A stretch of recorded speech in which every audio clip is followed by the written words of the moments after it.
오늘 본문은 하나님이 누구신지에 대해 우리가 알 수 있는 내용이 나옵니다. 이 본문의 스토리는 하나님이 모세를 애굽의 이스라엘에게 보내는 소명장으로 볼 수 있습니다. 그런데 이스라엘에게 가기 전에 13절에 모세가 하나님께 물어봅니다. 13절 보면 모세가 하나님께 아뢰되 내가 이스라엘 자손에게 가서 이르기를 너희의 조상의 하나님이 나를 너희에게 보내셨다 하면 그들이 내게 묻기를 그의 이름이 무엇이냐 하리니 내가 무엇이라고 그들에게 말하리이까. 이 질문에 담긴 모세의 지금 속마음이 무엇입니까? 걱정하고 있는 거예요. 하나님이 나를 이스라엘 백성에게 가라고 하는데 사실 지금 요셉이 죽은 지가 한참 흘렀어요. 아브라함 때 그 이후에 지금 400년이 흘렀습니다. 그러니까 모세의 걱정은 갑자기 내가 모세인데 하나님이 나를 보냈다 그러면 그들이 과연 하나님에 대해 기억을 할까요? 하나님에 대한 관심이 있을까요? 이미 애굽의 종으로 산 지가 오래되었는데 하나님이 보냈다라는 말을 그들이 듣기나 할까요? 라는 걱정이 모세에게 있는 것입니다. 이런 모세의 질문에 14절에 하나님이 모세에게 이렇게 말씀하세요. 나는 스스로 있는 자이다. 이것을 히브리어로 직역하면 뭐라고 얘기할 수 있냐면 나는 나다라는 거예요.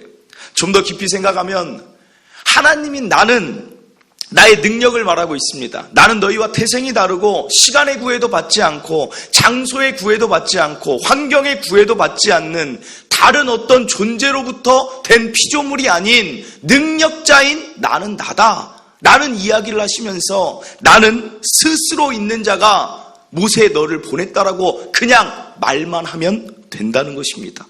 어떻게 따지면 하나님이 일방적인 그냥 통보예요. 위대한 자가 보냈다라는 그 한마디면 충분하다라는 것입니다. 어디에서 이와 같은 하나님의 이런 모습이 나타나냐면 창세기 1장 1절에 이렇게 나와요. 어떻게 말합니까? 우리 천지창조에 대해 궁금할 수도 있고 왜 천지창조를 하셨는지 좀 세세하게 설명을 해주시면 좋겠는데 하나님은 성경의 첫 시작도 이렇게 시작하고 계세요. 태초에 하나님이 천지를 창조하시니라. 그냥 선포하고 알라라는 것입니다. 내가 만들었다. 좀 같은 맥락이지 않습니까? 하나님 누구라고 설명할까요? 나는 나야. 하나님 이 세상이 어떻게 만들었는지 보려고 했더니 내가 만들었어. 라는 선포로 끝난다는 것입니다. 그러면 왜 이렇게 일방적으로 선포하실까? 좀 상세하게 설명하지 않는 이유가 무엇일까? 그 이유는 간단합니다. 진리는 실존하는 것은 설명이 필요치 않기 때문이에요. 그냥 그렇게 되기 때문에 그거에 다른 부연 설명이 필요치 않다는 것입니다. 듣는 자는 듣고 수납하는 것이지 그거에 대해서 왈가왈부할 게 아니라는 거예요. 하나님이 보내셨다 그러면 이스라엘 백성 그냥 듣는 것입니다. 하나님이 만들었다 하면 이 세상은 그것에 대해 듣고 수납하는 것입니다. 그들이 믿든지 믿지 않든지 중요한 사실이고 이미 되어져 버린 일이기 때문입니다. 해가 동쪽에서 떠서 서쪽으로 진다. 이것을 자녀들에게 설명할 때 여러분 어떻게 설명하셨습니까? 막 여러 가지 설명을 할 필요가 있습니까? 그냥 아침에 일어나서 동쪽을 딱 보여주고 여기가 동쪽인데 봐. 해가 저기에서 뜨지. 그러면 그냥 수납되는 거예요. 해가 서쪽으로 질 때쯤 데리고 가서 자 여기 서쪽이지. 아까랑 반대지. 여기서 해가 지지. 라고 말하면 선포하면 되는 일이라는 거예요. 진리는 언제나 선포된다는 것입니다. 사랑하는 성도 여러분, 오늘 하나님이 누구신가 기억할 첫째는 하나님은 진리시고 능력자이심으로 그는 선포의 대상임을 믿으시길 바랍니다. 오늘날도 마찬가지예요. 믿지 않는 가족들을 이제 우리가 명절이면 만나게 되지만 가족들과 지인들에게 우리가 복음을 전하자, 뭘 하자 이렇게 이야기를 하면 굉장히 고민이 많지 않습니까? 이 하나님을 어떻게 설명할 수 있을까?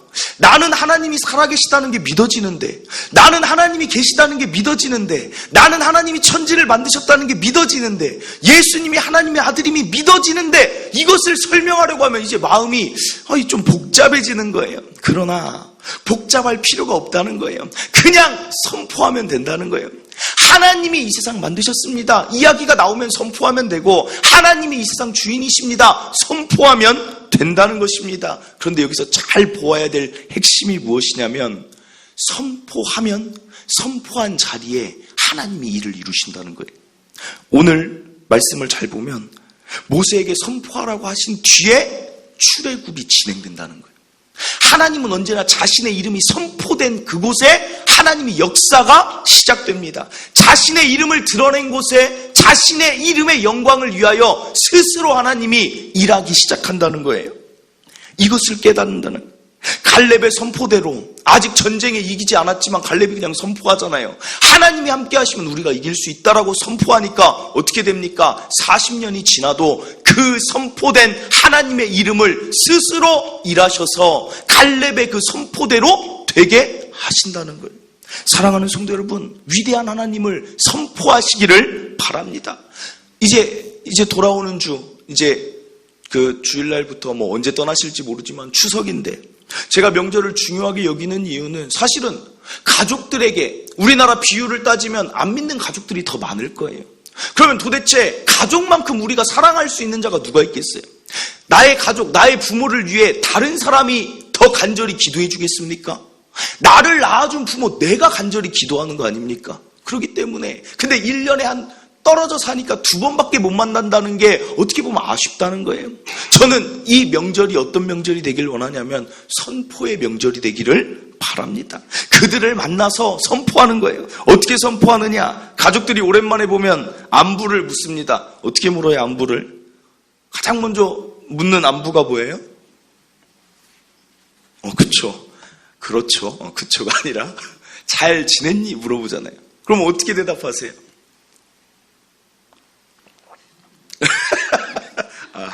잘 지냈니? 하면 그냥 잘 지냈어요 하고 끝난다는 거야. 이렇게 하면 빵점이에요, 빵점. 이거는 아무것도 안 해요. 잘 지냈니라고 하면 뭐라고 해야 돼요? 이때 하나님 이름을 넣으라는 거예요. 이때 하나님 이름으로 하나님 함께 하시니 평안하게 잘 살았죠. 그러면 어떤 유익이 있을까요? 하나님이 하늘에서 그 나의 선포된 말을 듣는 거예요. 하나님이 함께 하시니 나는 잘 지냈습니다라는 그 말 가운데 하나님이 그자와 함께 하시는 역사가 나의 삶 가운데 이루어지는 거예요.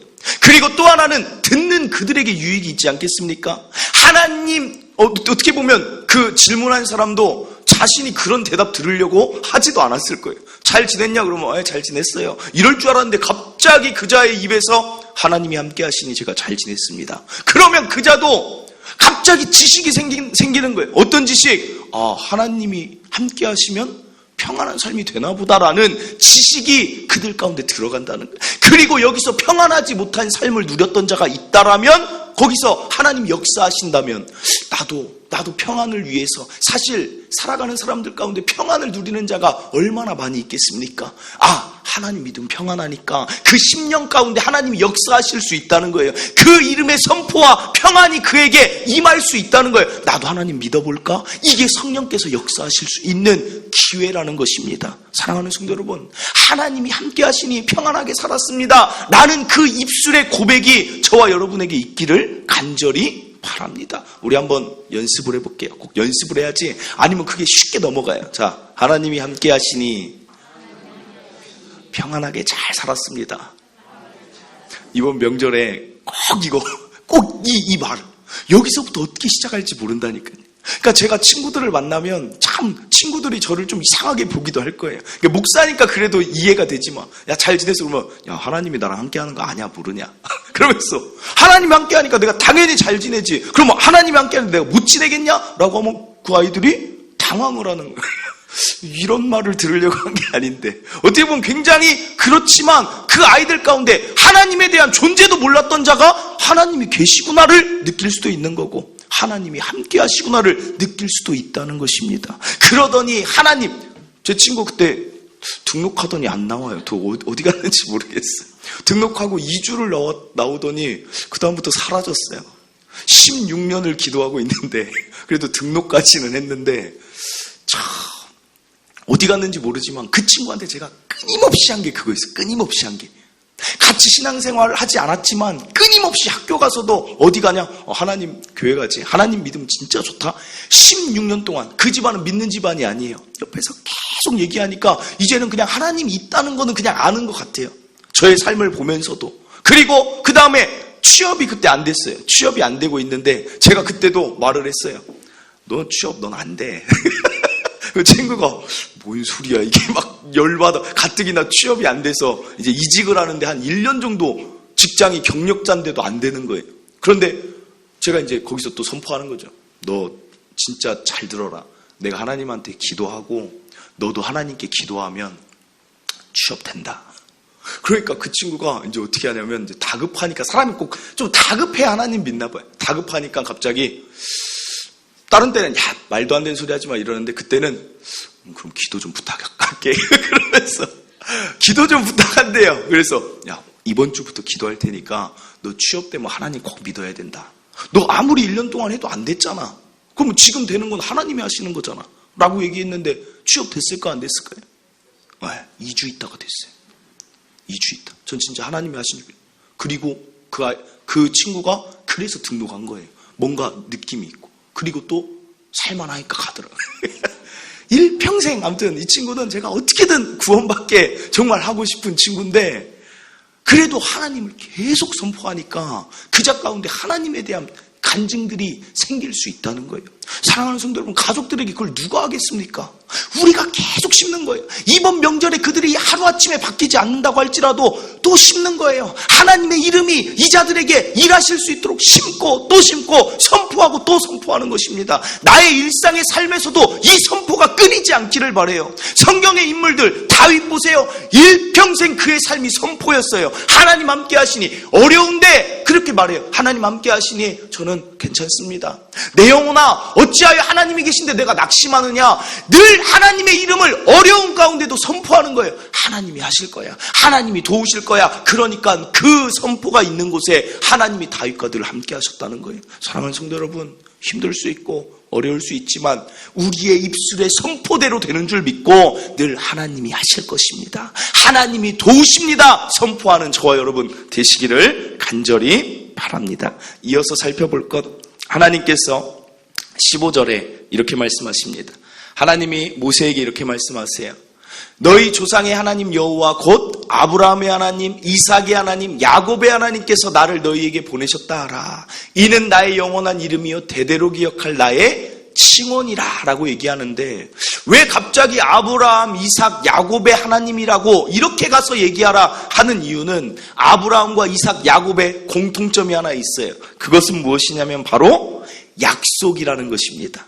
아브라함과 하나님이 약속하신 게 있고 이삭과 약속하신 게 있고 그리고 야곱과도 약속을 했어요. 어떤 약속을 했냐면 민족에 대한 약속이며 출애굽에 대한 약속을 이미 하셨습니다. 창세기 15장 13절 보면 여호와께서 아브라함에게 이르시되 너는 반드시 알라 내 자손이 이방에서 애굽을 말합니다. 객이 되어 그들을 섬기겠고 그들은 애굽 사람들이 400년 동안 내 자손을 괴롭힐 것인데 14절에 약속하십니다. 그들이 섬기는 나라 애굽을 내가 징벌할지며 그 후에 내 자손 이스라엘이 큰 재물을 이끌고 나오리라. 출애굽이 그냥 갑자기 우연하게 생긴 게 아니라 약속하신 대로 하나님이 이제 400년이 지나고 약속을 지키시기 위해 그들에게 나타나셨다는 사실입니다. 사랑하는 성도 여러분, 오늘 기억할 둘째는 하나님은 약속의 하나님이세요. 약속을 지키시고 약속하시면 반드시 그 약속을 지키시는 하나님이십니다. 성경에 보면 아브라함을 보면 자식 하나 없던 자에게 하나님이 민족을 약속하세요. 창세기 12장 2절에 내가 너로 큰 민족을 이루고 내게 복을 주어 내 이름을 창대하게 하리니 너는 복이 될지라. 이 약속이 언제냐면 그냥 아브라함에게 처음 나타나셨을 때 하신 약속이었어요. 자식 하나 없는 자에게 갑자기 민족을 약속하니까 아브라함이 얼마나 황당했겠습니까? 그리고 창세기 13장 16절에 또 약속하십니다. 내가 내 자손이 땅에 티끌 같게 하리니 사람이 땅에 티끌을 능히 셀 수 있을진데 내 자손도 세리라. 땅에 티끌처럼 많게 하신다는 그 약속을 하시는 거예요. 얼마나 아브라함이 생각할 때는 허황됐겠습니까? 그러나 실제로 어떻게 됩니까? 우리가 아는 대로 이삭을 주시고 오늘 이삭을 통해서 이스라엘 백성 240만 명, 300만 명이 넘는 민족을 하나님이 약속대로 이루셨다는 사실입니다. 야곱에게도 약속하신 거, 고향을 떠날 때 너 두려워하지 말라. 반드시 너와 함께해서 이 땅으로 돌아오게 하리라. 하나님이 그 약속 지키셨어요. 그리고 기드온에게도 소심한 자에게 내가 승리 줄 테니 나가봐라. 전쟁에서 승리 주세요. 다윗에게 왕으로 세우겠다 기름 부으시니까 약속대로 왕으로 세워주십니다. 하나님은 약속을 어긴 적이 한 번도 없다는 거예요. 이 약속의 하나님이 오늘 우리에게도 기쁨과 소망이 되는 것은 하나님이 우리에게 하신 최고의 약속이 있습니다. 그게 무엇입니까? 영생의 약속이잖아요. 하나님이 예수 믿으면 구원받는다. 어떤 사람들은 구원에 확신이 없대요. 내가 예수님이 나의 죄를 사해 주셨다는 걸 내가 믿는데 구원에 확신이 없대요. 이거는 말이 되지 않는 말이에요. 예수님을 믿는다는 것은 곧 성경에 기록되어 있어요. 약속되어져 있어요. 예수를 믿으면 구원받는다고 약속이 되어 있으니까 믿는다는 것은 곧 뭐예요? 구원이 된다는 거예요. 구원은 내가 확신한다고 가고 확신 안 한다고 안 가는 게 아니에요. 예수를 믿는 약속 때문에 우리는 구원받는 것입니다. 사랑하는 성도 여러분, 오늘 당장 죽어도 구원받을 확신이 있습니까? 확신과 관계없이 약속이기 때문에 이루어지는 거예요. 그분이 내 죄 사해 주셨다는 거 믿으면 구원은 이미 받은 것입니다. 내가 예수님 믿습니다. 그것은 곧 나는 구원 받았습니다라는 고백이라는 거예요. 구원의 확신 때문에 구원 때문에 흔들릴 게 없어요. 그러니까 구원파가 와가지고 구원 받으셨어요. 그럼 막 믿는 사람들이 막 흔들리는 거예요. 이걸 모르니까 자기 확신으로, 그러면 나는 확신이 좀 약하면 못 가는 그 천국이 그러면 어떻게 되겠습니까? 너무 주관적이잖아요. 약속대로 가는 것입니다. 사랑하는 성도 여러분, 하나님 정말 좋은 분인 이유는 약속을 깨지 않으세요. 이것도 감사하지 않습니까? 한 번도 약속을 어기지 않기 때문에 내가 예수 믿는 자가 됐으면 절대로 우리의 구원은 취소되지 않는다는 거예요. 그분은 믿을만 합니다. 세상 사람들은 어떻습니까? 믿을만 합니까? 결혼하기 전에 남편이 어떤 약속하셨어요? 갑자기 창환이가 궁금한지 쳐다보는데 그럼 아내분들은 무슨 약속하셨어요? 손에 물 한 방울 묻히지 않을게. 어떤 결혼식 갔더니 요새는 주례 없는 결혼식을 많이 하더라고요. 그러니까 뭔가 내용을 채워야 되니까 그때 결혼식을 가서 친구 결혼식을 봤는데 막 서로 막 그런 서약을 하더라고요. 맹세를. 그러니까 그냥 결혼해서 잘 살겠습니다 하면 되는데 막 써요. 막 나는 일주일에 한 번씩 여행을 계획하겠습니다. 막 남편이 막 써요. 그러면 이제 막 결혼 안 한 사람들은 와, 저 신랑 로맨틱하다. 와, 진짜 막 이러는데 결혼하신 분들 표정은 지무덤을 파네. 왜요? 지키지 못, 일주일에 한 번씩 여행을 어떻게 가요? 일주일에 한 번씩. 그럼 1년이면 52번을 가야 돼요? 52주니까? 그거 딱 듣자마자 지무덤을 왜 파는지 모르겠어요. 그럼 막 설거지는 내가 다 도맡아서 365 곱하기 3 해봐요. 설거지 혼자 다 할 수 있어요? 못하는데 여자분도 뭐라고 아무튼 약속을 막 한 10가지인가 막 했어요. 그러니까 결혼 전에 막 썼겠죠. 아마 그 약속 때문에 아주 힘들겠다 생각을 해요. 사람은 약속 못 지켜요. 내 남편만 못 지키는 게 아니라 남의 남편도 못 지키고 남의 아내도 못 지켜요. 사람은 못 지킵니다. 그렇기 때문에 하나님이 좋은 거 아닙니까? 그렇기 때문에 하나님은 약속을 지키니까 좋아요. 왜 기도합니까? 기도하는 이유는 하나님 앞에 뭔가 우리가 잘 보여서 하나님한테 뭔가를 받으려고 하는 게 아니라 기도하는 이유는 약속되어 있기 때문입니다. 어떻게 약속되어 있습니까? 시편 50편 15절 환난 날에 나를 부르라. 그러면 이렇게 하겠다. 내가 너를 건지리니 내가 나를 영화롭게 하리라. 환난 날에 부르면 건져주시는 게 하나님의 약속이기 때문에 우리가 부르는 거예요. 이러니까 약속대로 하나님이 이루실 걸 믿고 기도할 수밖에 없는 것입니다. 하나님께 기도할 때 이 약속의 말씀 붙들면서 하나님께 말씀하세요. 하나님, 시편 50편 15절에 하나님이 말씀하셨잖아요. 환난 날에 부르면 건져주신다고 하나님이 하셨잖아요. 약속 지키세요. 그럼 하나님이 그래 알았다 할 수밖에 없다니까요. 약속을 어긴 적이 없으시니까. 왜 목사가 아픈 성도들을 위해 기도합니까? 여기에도 약속이 있어요. 야고보서 5장 14절 너희 중에 병든 자가 있느냐? 그는 교회의 장로들, 여기서는 목회자를 말합니다. 교회의 목사들을 청하라. 그들은 주의 이름으로 기름을 바르며 그를 위하여 기도할지니라. 그러면 15절에 이렇게 나옵니다. 믿음의 기도는 병든 자를 구원하리니 주께서 그를 일으키신다는 약속이 있기 때문에 목사가 목청껏 부르짖으며 기도하는 것입니다. 사랑하는 성도 여러분, 저는 믿습니다. 어떤 자가 약한 자가 있든지 이 말씀대로 하나님 이루시옵소서 이러면서 기도할 때 저는 구원 주실 줄 믿습니다. 또 성도들이 함께 기도하자는 이유는 무엇입니까? 여기도 약속이 있어요. 마태복음 18장 19절 진실로 다시 너희에게 이르노니 너희 중에 두 사람이 땅에서 합심하여 무엇이든지 구하면 하늘에 계신 내 아버지께서 그들을 위하여 이루게 하시리라. 두 사람만 구해도 하나님이 하신대요. 함께하면 어떤 역사가 일어나겠습니까? 사랑하는 성도 여러분, 어떤 것도 포기하지 말고 이 말씀들 붙잡으면서 하나님 약속의 하나님이 이루어 주시옵소서 기도할 때 저는 반드시 응답 주실 줄 믿습니다. 민수기 23장 19절 자신을 이렇게 표현합니다. 하나님은 사람이 아니시니 거짓말을 하지 않으시고 인생이 아니시니 후회가 없으시도다. 어찌 그 말씀하신 바를 행하지 않으시며 하신 말씀을 실행하지 않으시랴. 하나님이 반드시 하신다는 거예요. 믿고 기도하시길 바랍니다. 그리고 이외에도 우리가 이제 할 일이 무엇이에요? 성경의 약속이 수없이 많으니까 우리가 이제 앞으로 할 일은 약속을 찾아내는 일이에요. 세상에서 잘되고 장수하려면 사람들 어떻게 해요? 오래 살고 싶으면 어떻게 해요? 운동하고, 그리고 또 뭐 합니까? 운동하고 뭐 좋은 것 음식 먹고 뭐 이렇게 하지만 성경에 약속이 있잖아요. 땅에서 복되고 장수할 수 있는 비결이 성경에 있잖아요. 어디에 있습니까? 신명기 5장 16절 너는 내 하나님 여호와께서 명령한 대로 내 부모를 공경하라. 제가 명절이 중요하다는 이유가 여기에 있어요. 다른 날은 교회 와서 열심히 기도하고 하나님 공경하지만 떠나라는 게 아니라 이때만큼이라도 부모를 잘 섬기고 공경해 보세요. 잠깐 있다 오려는 계획 세우지 말고 부모한테 잘해보세요. 그래야 뭐라고 돼 있어요? 내 하나님 여호와가 내게 준 땅에서 내 생명이 길고 복을 누리리라. 물론 잘 먹고 운동하는 것이 나의 삶에 큰 역할을 합니다. 그러나 하나님의 자녀는 이렇게 사는 거예요. 말씀을 보면서 들으면서 야 이런 약속이 있구나. 이대로 살면 이렇게 하나님이 하신다는 거예요.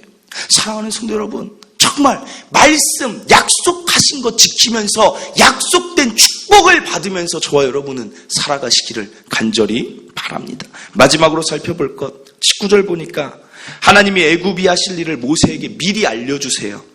19절에 내가 아노니 강한 손으로 치기 전에는 애굽 왕이 너희가 가도록 허락하지 않을 것이다 했는데 정말 이렇게 돼요.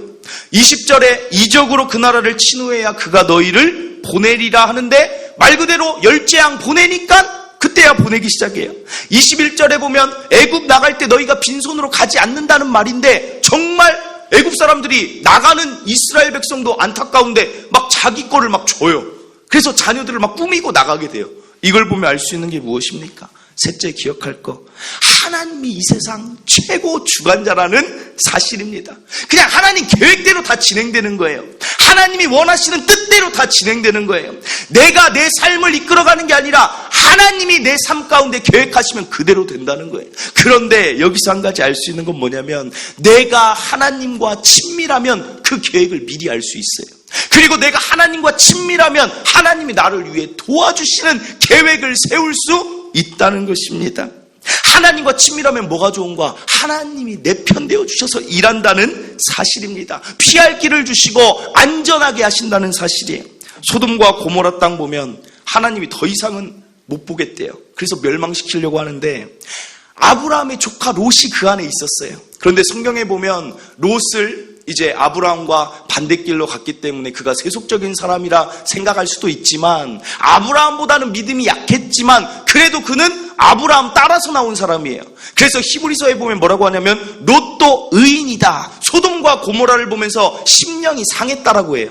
그 말은 하나님대로 살지 않는 그 모습에 마음이 상했던 의인이라고 표현합니다. 이 말은 하나님을 가까이 했던 자가 롯이라는 거예요. 그러니까 소돔과 고모라가 멸망할 때 하나님의 사자가 어디에 머뭅니까? 롯의 집에 머물러요. 그리고 말씀해 주는 거예요. 뭐라고 말합니까? 내일 이 소돔과 고모라 멸망할 텐데 너는 너의 그 가족들에게 얘기해서 피하려고 준비해라 미리 얘기를 해요. 그리고 이튿날에 19장 15절에 보면 동틀 때 한 번 더 얘기해요. 천사가 롯을 재촉하여 이르되 일어나 여기 있는 내 아내와 두 딸을 이끌어내라. 이 성의 죄악 중에 함께 멸망할까 하노라. 하나님하고 친밀하니까 하나님 피할 길을 막 주시는 거예요. 근데 롯이 지체합니다. 그랬더니 16절에 롯이 그러나 안 나오네요. 롯이 지체함에 그 사람들이 롯의 손과 그 아내의 손과 두 딸의 손을 잡아서 친히 그들을 성 밖으로 내보낸 다음에야 소돔과 고모라에 불이 떨어진다는 거예요.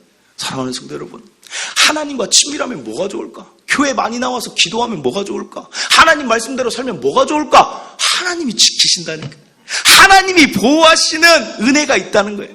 우리나라 문제를 삼을 때 혈연지연, 가까운 사람들한테만. 근데 그게 안 좋은 방향으로 가서 그렇지, 가까운 자에게 미리미리 좋은 소식을 알리는 그런 건 좋을 수 있는데, 하나님이 어떻게 보면 혈연지연이 나랑 가까운 자에게 하나님이 은혜를 베푸신다니까요. 하나님과 친밀하면 너무 좋다라는 거예요. 다윗과 골리앗 싸움, 골리앗이 싸움 잘해요. 누가 봐도 이겨야 되는데 누가 이겨요? 다윗이 이겨요. 왜 다윗이 이깁니까?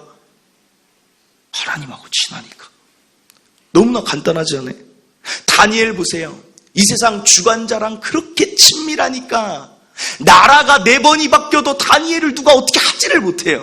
그리고 이제 계획을 세워서 다니엘 좀 제발 몰아내자 사자굴에 집어넣는데 사자가 어떻게 합니까? 사진 한번 보여주세요. 저는 가끔 저 사진을 보는데 사자가 저러고 있어요. 사자가. 그 성경의 말씀에 뭐라고 나와 있죠? 굶주린 사자, 굶주린 사자. 굶주린 사자가 그냥 다니엘을 보고 있어요. 다니엘은 원래 짐승한테 등을 보이면 됩니까? 안 됩니까? 동물원에서도 그런 거 있잖아요. 막 호랑이, 맹수 이런 데 갔는데 막 앞으로 볼 땐 가만히 보다가 아이가 뒤로 딱 돌잖아요. 등을 돌리면 바로 덮치는 게 동물의 그 본성이에요. 다니엘 보세요. 그냥 등 돌리고 밖에 보면 묵상하고 있어요. 다니엘이라는 사람이 저렇게 될 수 있는 이유가 뭐냐는 거예요. 도대체 하나님과 친밀하기 때문 아닙니까? 하나님과 가깝기 때문에 세상에 어떤 풍파가, 세상에 어떤 대적이 나타나도 우리는 저렇게 살아야 된다는 거예요. 두려움이 없고 하나님이 도우실 텐데 내가 뭘 걱정하느냐. 내 등을 다 무방비로 노출시키는 것 같지만 하나님이 사자의 입 막아주시고, 혹시라도 앞발로 다니엘 때리면 다니엘 죽어요. 그러니까 앞발도 못 들게 가만히 있고 하나님이 다 지키신다는 거예요. 친하니까. 사랑하는 성도 여러분, 오늘 주관자 대신 하나님과 친밀함을 사모하시길 바랍니다. 왜 세상에서 시간을 많이 보내고, 하나님하고 친해지는 방법은 뭐예요? 다른 거 없어요. 시간 투자예요. 시간 투자. 사람도 친해지려면 어떻게 합니까? 시간 투자잖아요. 나랑 밥 한 번 먹은 사람하고 나랑 밥 100번 먹은 사람하고 누구랑 친합니까? 너무 상식적이지 않아요? 그러면 밥 한 번 먹은 사람이 도와달라고 하는 거랑 밥 100번 먹은 사람이 도와달라고 하면 여러분 어디로 향하겠습니까? 여기서 차이가 있는 거예요. 하나님한테 예배하고 하나님 말씀 듣고 하나님께 기도하고 주일 오후 예배도 드려보고 금요철에도 드려보고 새벽 예배도 나와서 하나님을 100번 만나는 거예요. 이전보다 내가 만나면 만날수록 세상 최고 주관자랑 친하면 그렇게 좋은데 저 모습으로 살 수 있다라는 거예요. 다른 세상에서 내가 아무리 노력한다고 잘 살아지는 게 아니라 다윗과 다니엘을 꼭 기억하시길 바랍니다. 하나님께 승리가 있고 하나님께 보호가 있습니다. 말씀을 맺습니다. 오늘 하나님 누구신가 3가지 살펴봤어요. 첫째로 하나님은 능력자 되시고 그렇기에 하나님은 설명의 대상이 아닌 선포의 대상임을 믿으시고 하나님 선포하는 그곳에 하나님 일하시는 줄 믿으시고 선포하는 저와 여러분 되시기를 바랍니다. 하나님 함께 하시니 걱정 없습니다. 선포가 일평생 우리에게 있기를 간절히 바랍니다. 둘째로 하나님은 약속하시고 약속을 지키십니다. 기도할 때도 약속 붙들고 기도하시고 살아갈 때도 그냥 내 기준대로 살지 말고 약속을 찾아보면서 복된 약속이 있다면 그대로 살아가면서 복을 누리시길 바랍니다. 마지막으로 하나님이 이 세상 주관자세요. 하나님하고 멀어져 봤자 좋을 게 하나도 없어요. 가까우면 가까울수록 친밀하면 친밀할수록 하나님께 복이 아니라 내게 복이 된다는 거예요. 하나님과 가까이함이 내게 복이라 아예 성경에 나와 있잖아요. 하나님 풀리지 않는 문제 풀려고 막 돌아다니지 말고 하나님하고 가까이 해보세요. 나머지는 하나님이 다 도와주시고 함께 하실 줄 믿습니다. 우리 시간 찬양하고 함께 기도하도록 하겠습니다. 나 무엇과도 주님을 바꾸지 않으리. 하나님께 더 가까이 가고 하나님 선포하겠습니다. 오늘 말씀 생각하면서 이 찬양 함께 부르도록 하겠습니다. 나 무엇과도 주님을 바꾸지 않으리. 다른 어떤 은혜 구하지 않으리. 오직 주님만이 내 삶의 도움이시니 주의 얼굴 보기 원합니다. 주님 사랑해요. 주님 사랑해요.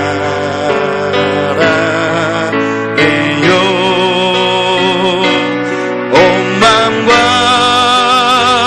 정성 다해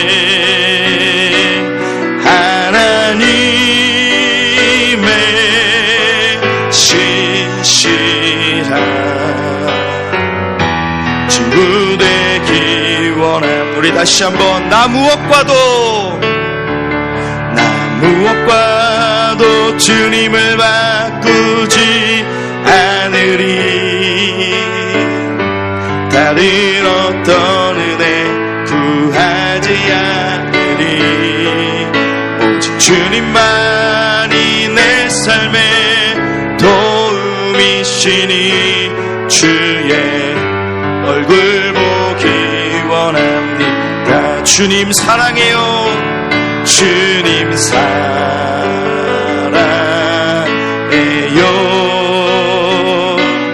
온 마음과 정성 다해 하나님의 신실한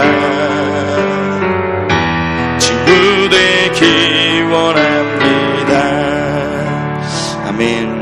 오늘 이 찬양에도 다 들어가 있는 것 같아요. 주님만이 내 삶의 도움입니다. 선포할 때 하나님 그렇게 하십니다. 주의 얼굴 보길 원합니다. 주와 친밀해지길 원합니다. 그러면 하나님이 그렇게 해주십니다. 약속하신 대로 붙들고 기도하면 약속대로 이루어 주십니다. 하나님 함께 하시니 나는 두려움 없고 하나님이 도와주실 테니 나는 괜찮습니다. 선포하시길 바라고 오늘 말씀 듣고 깨달은 것처럼 하나님 더 가까이 하며 주의 신실한 친구가 되겠습니다. 나를 인도하시고 보호하소서. 말씀 듣고 깨달은 것 가지고 우리 주여 한번 외치고 기도하도록 하겠습니다. 주여